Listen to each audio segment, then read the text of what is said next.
Paano nga ba dumami ang booking sa Grab? Yan ang pag-uusapan natin sa video na to.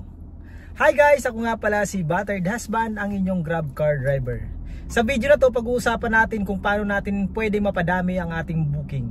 Siyempre, pag maraming booking, ibig sabihin marami din yung kita natin. So sa araw-araw na pagbibiyahe natin, alam na natin yung mga diskarte kung paano nga ba dumami ang booking dito sa Grab car.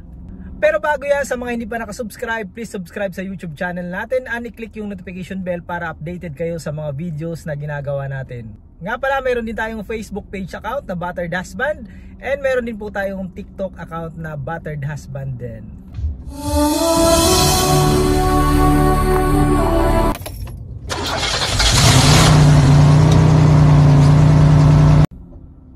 Yun na nga guys, isa-isahin natin yung mga paraan para dumami ang booking natin dito sa GrabCar. Una na nga dyan ay ang cellphone at saka SIM card. So sa cellphone, syempre dapat maayos yung cellphone natin. Syempre dapat hindi sira-sira yung cellphone natin. Dito kasi sa Grab, kailangan mabilisan pag may pumasok na booking. Kailangan mapindot mo. And dapat syempre hindi nagahang yung cellphone natin. Sa mga cellphone ngayon, magaganda na sila. So dapat medyo latest yung ginagamit nating cellphone. So kailangan naka 5G yung cellphone natin. And hindi lang dapat yung cellphone natin ang naka 5G. Kailangan yung SIM card din natin. So sa SIM card dapat 5G and capable din yung cellphone natin na magamit dun sa 5G. Kasi dito sa Grab mahalaga yung signal. So dahil online po pumapasok yung booking. So syempre pag malakas yung signal mo, mas mabilis pumasok sa iyo yung booking. Mayroon mga time na tumatalon yung booking, tumutunog yung cellphone mo, tapos makikita mo may booking, tapos biglang mawawala. Dahil po yan sa signal ng ating cellphone. Kailangan po capable yung cellphone natin and SIM card natin ng 5G. At hindi lang 5G, pati LTE. Kasi may mga time din, may mga area na hindi gumagana yung 5G. Katulad sa Macapagal, dito malapit sa may Soler, ay kalimitan wala akong signal dyan sa 5G.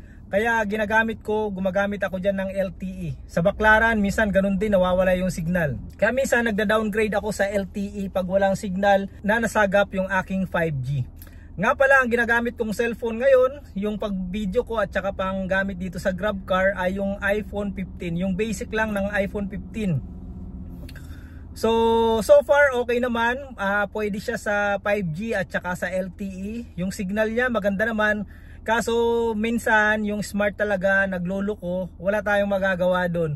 Pag wala yung signal, katulad ng isang araw, walang signal yung smart, so hindi ko ma-drop yung passenger ko. Mabuti na lang, minsan yung mga passenger natin nagpapa-hotspot sila and nagagamit natin yung wifi nila. Sumunod naman na tip para dumami ang ating booking sa Grab ay kailangan wag po tayo mag-cancel. Hanggat maaari po ay wag po tayong mag-cancel ng mga passenger natin. Dahil nga, syempre algorithm yan, nakikita yan ni Grab yung mga lagi nag-a-accept.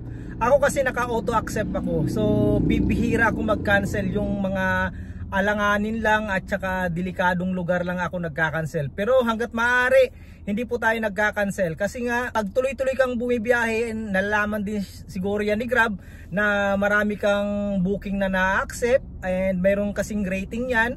So, pag mataas siguro yung rating mo, mas marami ang pumapasok na booking or mas priority ka dito sa GrabCar. Sumunod naman na tip ay huwag tayong tumambay sa iisang lugar. So ako talaga personally hindi po talaga ako tumatambay pag wala akong booking. Bali ang ginagawa ko katulad ng pag napunta ako sa malayo tapos wala akong makuhang booking, ang ginagawa ko ay tuloy-tuloy pa rin ako nag-ikot. Bali yung destination ko lagi pag wala akong booking pauwi ng bahay. Ang bahay ko kasi is andito sa Makati, so kunyari napunta ako ng Quezon City, nag-uways ako lagi papunta ng bahay.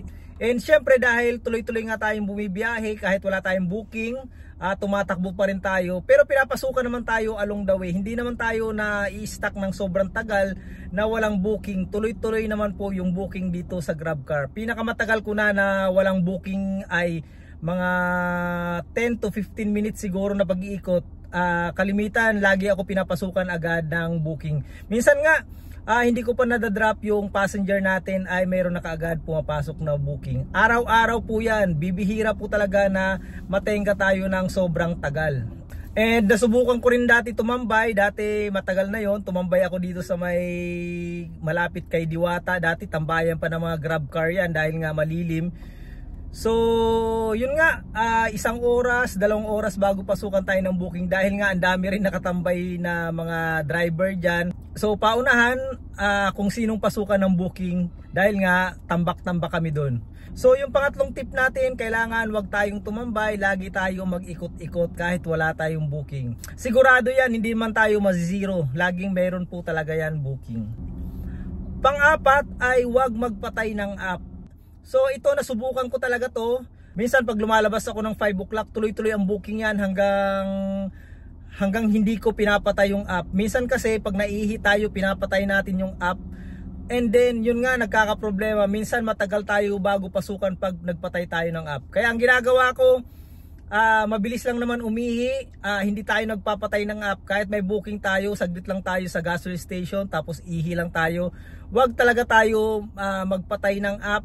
Kasi nga pag pinatay mo yung app mo, mag-i-start na naman yan, parang panibago na naman yan. So para magre-refresh yung app mo. Hindi katulad nung tuloy-tuloy, may booking ka tapos hindi ka nagpapatay ng app, bali yung momentum mo tuloy-tuloy. So syempre kasi online yan, na-check yan. Siguro nakikita din nila yan kung naka-online ka and then bago ka pa lang nag-online or kakatapos mo lang mag-online. So ako ang ginagawa ko, nagpapatay lang ako ng app pagkakain ako at uuwi ako ng bahay. At saka kung ayaw ko na magtanggap ng booking. Sumunod naman ay habaan mo ang oras mo sa pagbibiyahe. Syempre kung mahaba ang oras na ginugugol mo dito sa pagbibiyahe, malaki din ang posible mong kitain. So for example, bumibiyahe ka ng 12 hours or 10 hours, mas malaki talaga ang kikitain mo kaysa dun sa bumibiyahe lang ng 7 hours or 5 hours. Dahil nga pag mas marami tayong nakumpletong booking, mas malaki yung maiuwi natin. Tsaka pag naabutan mo pa yung rush hour na maraming booking, tapos malalaki yung fare, yun nga lang medyo traffic, at least malaki din ang iyong mauuwi sa iyong pamilya at malaki rin ang posible mong kitain basta mahaba yung iyong oras. Makakapag-adjust ka kung kulang pa ang iyong kita sa 8 hours, mag-adjust ka pa ng 2 oras, magdagdag ka pa ng 2 oras sa iyong biyahe, and posibleng mas malaki pa ang maiuwi mo sa iyong pamilya. Sumunod naman ay agahan ang pagbibiyahe. Syempre pag mas maaga kasi wala pang traffic. Ako kasi sa experience ko, pag lumalabas ako ng alas 4, sa loob lang ng 2 oras nakaka 1,000 ako.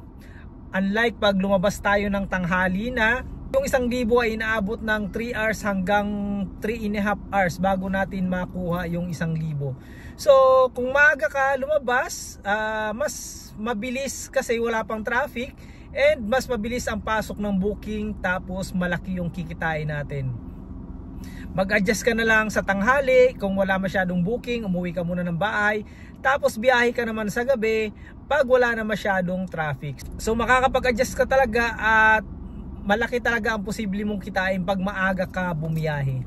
At ang huli namang tip natin ay lagi kayong mag-refresh ng app. Kasi minsan naghahang na po yung cellphone natin, hindi po natin nare-refresh. And then may mga driver na nagrereklamo bakit ang layo daw po ng pick up nila or kaya naman hindi sila pinapasukan. Minsan kasi hindi mabasa ni Grab yung location natin. Minsan naiiwan yung location natin doon sa pinag-drop upan natin ng passenger. Kaya kailangan natin mag-refresh lagi ng app. So kung wala pang booking, makikita mo yan sa gilid ng app mo, mayroon dyan na bilog, pindutin mo lang. Kulay green yan na nakapaligid, tapos pindutin mo lang, magre-refresh yan. So para malaman ni Grab na andyan ka lang sa paligid at malaman niya ang exact location mo, para ang mabigay sa iyo yung mga malalapit lang na booking.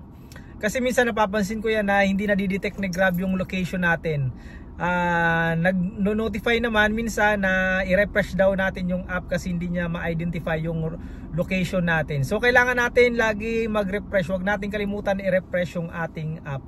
And syempre kung may mga app ka pang nakabukas sa iyong cellphone, i-close mo. And kung hindi naman importante, ang i-open mo lang yung Grab driver app at saka yung Waze na ginagamit mo dito sa pagbibiyahe. So bali yun lang ang 7 tip na mabibigay ko sa inyo. Isa-isahin ulit natin. Ang una, syempre yung cellphone at SIM card. dapat naka 5G. Tapos number 2, wag mag-cancel. So hindi tayo basta-basta mag-cancel hanggat maaari, wag tayong mag-cancel sa ating mga biyahe. Pangatlo, wag tayong tumambay, lagi tayo umikot. Siyempre, pag lagi kang umikot, mas madalas, mas mabilis ka pasukan ng booking. Pang-apat, wag magpatay ng app. Pang-5, habaan mo ang oras mo. Pang-6, agahan mo sa pagbibiyahe. And pang-7 ay lagi kang mag-refresh ng iyong Grab driver app. So yun lang naman ang tip natin. Sana may natutunan kayo. Sana dun sa mga gustong pumasok at andito na sa Grab platform ay may makuha kayong aral sa na-share natin sa video na to. So maybe yung iba sa inyo marunong na, alam na nila ito. So ang video na to ay para dun sa mga hindi pa nakakaalam. So maraming salamat pa rin sa inyong panonood sa aking mga videos. Asahan nyo, nagagawa pa tayo ng mga tip at mga update tungkol dito sa Grab platform. Huwag nyo rin palang kalimutan na mag-comment and like and share ng videos natin para marami pa tayong maabot at marami pa tayong matulungan na kapwa natin mga TNBS driver. Maraming salamat. Again, ito si Battered Husband at your service.